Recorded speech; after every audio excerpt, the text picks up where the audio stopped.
ಎಲ್ಲರಿಗೂ ನಮಸ್ಕಾರ ಸ್ನೇಹಿತರೆ ಜಿಲ್ಲಾ ಪಂಚಾಯತ್ ರಾಯಚೂರಿನಿಂದ ನೇಮಕಾತಿಯ ಒಂದು ಹೊಸ ಅಧಿಸೂಚನೆ ಬಿಡುಗಡೆಯಾಗಿದೆ ನೋಡಿ. ಬೋತ್ ಮೇಲ್ ಅಂಡ್ ಫೈಮೇಲ್ ಪುರುಷ ಮತ್ತು ಮಹಿಳಾ ಅಭ್ಯರ್ಥಿಗಳು ಇಬ್ಬರು ಅರ್ಜಿಗಳನ್ನು ಸಲ್ಲಿಸಬಹುದು. ಗ್ರಂಥಾಲಯ ಮೇಲ್ವಿಚಾರಕ ಹುದ್ದೆಗಳಿಗೆ ಹೊಸ ಅಧಿಸೂಚನೆ ಬಿಡುಗಡೆಯಾಗಿದೆ. ಈ ಒಂದು ಹುದ್ದೆಗಳಿಗೆ ಆನ್ಲೈನ್ ಮೂಲಕ ಅರ್ಜಿಗಳನ್ನು ಸಲ್ಲಿಸಬೇಕಾಗುತ್ತೆ ನೋಡಿ. ಆನ್ಲೈನ್ ಮೂಲಕ ಅಫಿಷಿಯಲ್ ವೆಬ್ಸೈಟ್ಗೆ ಹೋಗಿ ನೀವು ಅರ್ಜಿಗಳನ್ನು ಸಲ್ಲಿಸಬೇಕಾಗುತ್ತೆ. ಇದರ ಒಂದು ಡೈರೆಕ್ಟ್ ಲಿಂಕನ್ನು ವಿಡಿಯೋ ಡಿಸ್ಕ್ರಿಪ್ಷನ್ ಬಾಕ್ಸಲ್ಲಿರುತ್ತೆ. ಹಾಗೆ ಒಂದು ನೋಟಿಫಿಕೇಷನ್ನು ನಮ್ಮ ಟೆಲಿಗ್ರಾಮ್ ಚಾನಲ್ ಇರುತ್ತೆ ನೋಡಿ, ಅಲ್ಲಿ ಹೋಗಿ ನೀವು ಡೌನ್ಲೋಡ್ ಮಾಡಿಕೊಂಡು ಇನ್ನೂ ಹೆಚ್ಚಿನ ಮಾಹಿತಿಯನ್ನು ತಿಳ್ಕೊಳ್ಬಹುದು.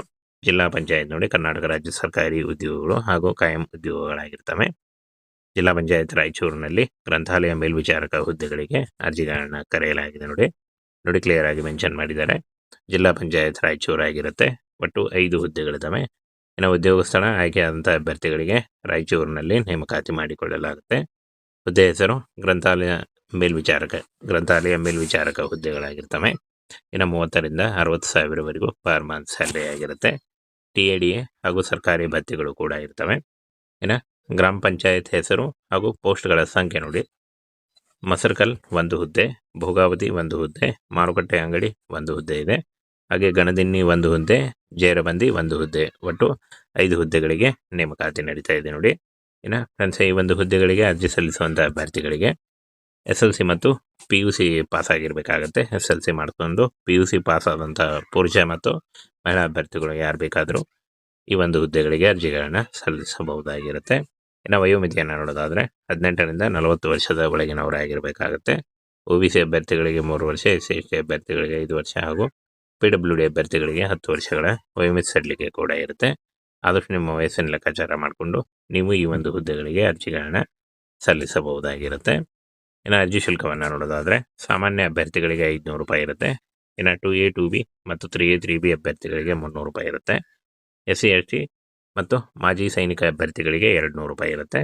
ಹಾಗೆ ವಿಶೇಷವಾಗಿ ಅಭ್ಯರ್ಥಿಗಳಿಗೆ 100 ರೂಪಾಯಿ ಏನು ಪರೀಕ್ಷಾ ಇರುತ್ತೆ ಅಂತ ಹೇಳಿದ್ದಾರೆ.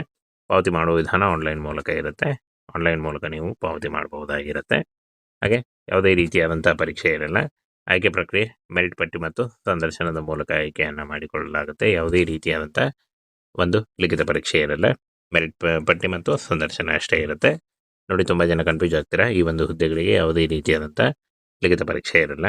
ಇನ್ನು 29 ಜುಲೈ 2026 ಅರ್ಜಿ ಸಲ್ಲಿಸಲಿಕ್ಕೆ ಕೊನೆಯ ದಿನಾಂಕ ಆಗಿರುತ್ತೆ ನೋಡಿ.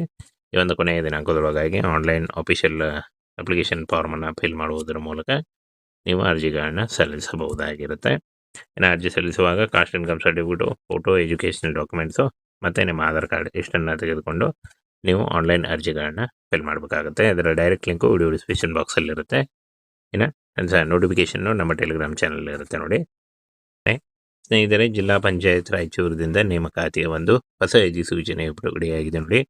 ಬೋತ್ ಮೇಲ್ ಅಂಡ್ ಫೈಮೇಲ್ ಪುರುಷ ಮತ್ತು ಮಹಿಳಾ ಅಭ್ಯರ್ಥಿಗಳು ಇಬ್ಬರು ಅರ್ಜಿಗಳನ್ನು ಸಲ್ಲಿಸಬಹುದು.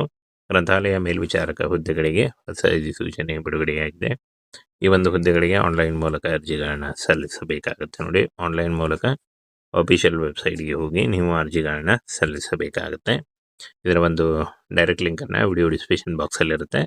ಹಾಗೆ ಒಂದು ನೋಟಿಫಿಕೇಷನ್ನು ನಮ್ಮ ಟೆಲಿಗ್ರಾಮ್ ಚಾನಲ್ ಇರುತ್ತೆ ನೋಡಿ, ಅಲ್ಲಿ ಹೋಗಿ ನೀವು ಡೌನ್ಲೋಡ್ ಮಾಡಿಕೊಂಡು ಇನ್ನೂ ಹೆಚ್ಚಿನ ಮಾಹಿತಿಯನ್ನು ತಿಳ್ಕೊಳ್ಬಹುದು. ಜಿಲ್ಲಾ ಪಂಚಾಯತ್ ನೋಡಿ ಕರ್ನಾಟಕ ರಾಜ್ಯ ಸರ್ಕಾರಿ ಉದ್ಯೋಗಗಳು ಹಾಗೂ ಕಾಯಂ ಉದ್ಯೋಗಗಳಾಗಿರ್ತವೆ. ಜಿಲ್ಲಾ ಪಂಚಾಯತ್ ರಾಯಚೂರಿನಲ್ಲಿ ಗ್ರಂಥಾಲಯ ಮೇಲ್ವಿಚಾರಕ ಹುದ್ದೆಗಳಿಗೆ ಅರ್ಜಿಗಳನ್ನು ಕರೆಯಲಾಗಿದೆ ನೋಡಿ ಕ್ಲಿಯರ್ ಆಗಿ ಮೆನ್ಷನ್ ಮಾಡಿದ್ದಾರೆ. ಜಿಲ್ಲಾ ಪಂಚಾಯತ್ ರಾಯಚೂರು ಆಗಿರುತ್ತೆ. ಒಟ್ಟು 5 ಹುದ್ದೆಗಳಿದ್ದಾವೆ. ಇನ್ನು ಉದ್ಯೋಗ ಸ್ಥಳ ಆಯ್ಕೆಯಾದಂಥ ಅಭ್ಯರ್ಥಿಗಳಿಗೆ ರಾಯಚೂರಿನಲ್ಲಿ ನೇಮಕಾತಿ ಮಾಡಿಕೊಳ್ಳಲಾಗುತ್ತೆ. ಹುದ್ದೆ ಹೆಸರು ಗ್ರಂಥಾಲಯ ಮೇಲ್ವಿಚಾರಕ ಹುದ್ದೆಗಳಾಗಿರ್ತವೆ. ಇನ್ನು 30,000ರಿಂದ 60,000ವರೆಗೂ ಪರ್ ಮಂತ್ ಸ್ಯಾಲರಿ ಆಗಿರುತ್ತೆ. TADA ಹಾಗೂ ಸರ್ಕಾರಿ ಭತ್ಯೆಗಳು ಕೂಡ ಇರ್ತವೆ. ಇನ್ನು ಗ್ರಾಮ ಪಂಚಾಯತ್ ಹೆಸರು ಹಾಗೂ ಪೋಸ್ಟ್ಗಳ ಸಂಖ್ಯೆ ನೋಡಿ.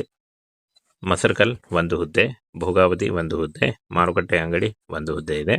ಹಾಗೆ ಗಣದಿನ್ನಿ 1 ಹುದ್ದೆ, ಜೇರಬಂದಿ 1 ಹುದ್ದೆ, ಒಟ್ಟು 5 ಹುದ್ದೆಗಳಿಗೆ ನೇಮಕಾತಿ ನಡೀತಾ ಇದೆ ನೋಡಿ. ಇನ್ನು ಫ್ರೆಂಡ್ಸ್, ಈ ಒಂದು ಹುದ್ದೆಗಳಿಗೆ ಅರ್ಜಿ ಸಲ್ಲಿಸುವಂಥ ಅಭ್ಯರ್ಥಿಗಳಿಗೆ SLC ಮತ್ತು PUC ಪಾಸ್ ಆಗಿರಬೇಕಾಗತ್ತೆ. SLC ಮಾಡಿಕೊಂಡು PUC ಪಾಸ್ ಆದಂಥ ಪುರುಷ ಮತ್ತು ಮಹಿಳಾ ಅಭ್ಯರ್ಥಿಗಳು ಯಾರು ಬೇಕಾದರೂ ಈ ಒಂದು ಹುದ್ದೆಗಳಿಗೆ ಅರ್ಜಿಗಳನ್ನು ಸಲ್ಲಿಸಬಹುದಾಗಿರುತ್ತೆ. ಇನ್ನು ವಯೋಮಿತಿಯನ್ನು ನೋಡೋದಾದರೆ 18ರಿಂದ 40 ವರ್ಷದ ಒಳಗಿನವರಾಗಿರಬೇಕಾಗುತ್ತೆ. OBC ಅಭ್ಯರ್ಥಿಗಳಿಗೆ 3 ವರ್ಷ, SC ಅಭ್ಯರ್ಥಿಗಳಿಗೆ 5 ವರ್ಷ ಹಾಗೂ PWD ಅಭ್ಯರ್ಥಿಗಳಿಗೆ 10 ವರ್ಷಗಳ ವಯೋಮಿತಿ ಸಡಿಲಿಕೆ ಕೂಡ ಇರುತ್ತೆ. ಆದಷ್ಟು ನಿಮ್ಮ ವಯಸ್ಸಿನ ಲೆಕ್ಕಾಚಾರ ಮಾಡಿಕೊಂಡು ನೀವು ಈ ಒಂದು ಹುದ್ದೆಗಳಿಗೆ ಅರ್ಜಿಗಳನ್ನ ಸಲ್ಲಿಸಬಹುದಾಗಿರುತ್ತೆ. ಇನ್ನು ಅರ್ಜಿ ಶುಲ್ಕವನ್ನು ನೋಡೋದಾದರೆ ಸಾಮಾನ್ಯ ಅಭ್ಯರ್ಥಿಗಳಿಗೆ 500 ರೂಪಾಯಿ ಇರುತ್ತೆ. ಇನ್ನು 2A 2B ಮತ್ತು 3A 3B ಅಭ್ಯರ್ಥಿಗಳಿಗೆ 300 ರೂಪಾಯಿ ಇರುತ್ತೆ. SC ST ಮತ್ತು ಮಾಜಿ ಸೈನಿಕ ಅಭ್ಯರ್ಥಿಗಳಿಗೆ 200 ರೂಪಾಯಿ ಇರುತ್ತೆ. ಹಾಗೆ ವಿಶೇಷವಾಗಿ ಅಭ್ಯರ್ಥಿಗಳಿಗೆ 100 ರೂಪಾಯಿ ಏನು ಪರೀಕ್ಷಾ ಇರುತ್ತೆ ಅಂತ ಹೇಳಿದ್ದಾರೆ. ಪಾವತಿ ಮಾಡುವ ವಿಧಾನ ಆನ್ಲೈನ್ ಮೂಲಕ ಇರುತ್ತೆ. ಆನ್ಲೈನ್ ಮೂಲಕ ನೀವು ಪಾವತಿ ಮಾಡಬಹುದಾಗಿರುತ್ತೆ. ಹಾಗೆ ಯಾವುದೇ ರೀತಿಯಾದಂಥ ಪರೀಕ್ಷೆ ಇರಲ್ಲ. ಆಯ್ಕೆ ಪ್ರಕ್ರಿಯೆ ಮೆರಿಟ್ ಪಟ್ಟಿ ಮತ್ತು ಸಂದರ್ಶನದ ಮೂಲಕ ಆಯ್ಕೆಯನ್ನು ಮಾಡಿಕೊಳ್ಳಲಾಗುತ್ತೆ. ಯಾವುದೇ ರೀತಿಯಾದಂಥ ಒಂದು ಲಿಖಿತ ಪರೀಕ್ಷೆ ಇರಲ್ಲ. ಮೆರಿಟ್ ಪಟ್ಟಿ ಮತ್ತು ಸಂದರ್ಶನ ಅಷ್ಟೇ ಇರುತ್ತೆ. ನೋಡಿ, ತುಂಬ ಜನ ಕನ್ಫ್ಯೂಸ್ ಆಗ್ತೀರಾ. ಈ ಒಂದು ಹುದ್ದೆಗಳಿಗೆ ಯಾವುದೇ ರೀತಿಯಾದಂಥ ಲಿಖಿತ ಪರೀಕ್ಷೆ ಇರಲ್ಲ. ಇನ್ನು 29 ಜುಲೈ 2026 ಅರ್ಜಿ ಸಲ್ಲಿಸಲಿಕ್ಕೆ ಕೊನೆಯ ದಿನಾಂಕ ಆಗಿರುತ್ತೆ. ನೋಡಿ, ಈ ಒಂದು ಕೊನೆಯ ದಿನಾಂಕದೊಳಗಾಗಿ ಆನ್ಲೈನ್ ಅಫಿಷಿಯಲ್ ಅಪ್ಲಿಕೇಶನ್ ಫಾರ್ಮನ್ನು ಫಿಲ್ ಮಾಡುವುದರ ಮೂಲಕ ನೀವು ಅರ್ಜಿಗಳನ್ನು ಸಲ್ಲಿಸಬಹುದಾಗಿರುತ್ತೆ. ಇನ್ನು ಅರ್ಜಿ ಸಲ್ಲಿಸುವಾಗ caste income certificate, photo, educational documents ಮತ್ತು ನಿಮ್ಮ ಆಧಾರ್ ಕಾರ್ಡ್ ಇಷ್ಟನ್ನು ತೆಗೆದುಕೊಂಡು ನೀವು ಆನ್ಲೈನ್ ಅರ್ಜಿಗಳನ್ನು ಫಿಲ್ ಮಾಡಬೇಕಾಗುತ್ತೆ. ಅದರ ಡೈರೆಕ್ಟ್ ಲಿಂಕು ವಿಡಿಯೋ ಡಿಸ್ಕ್ರಿಪ್ಷನ್ ಬಾಕ್ಸಲ್ಲಿರುತ್ತೆ. ಇನ್ನು ನೋಟಿಫಿಕೇಷನ್ನು ನಮ್ಮ ಟೆಲಿಗ್ರಾಮ್ ಚಾನಲ್ ಇರುತ್ತೆ. ನೋಡಿ,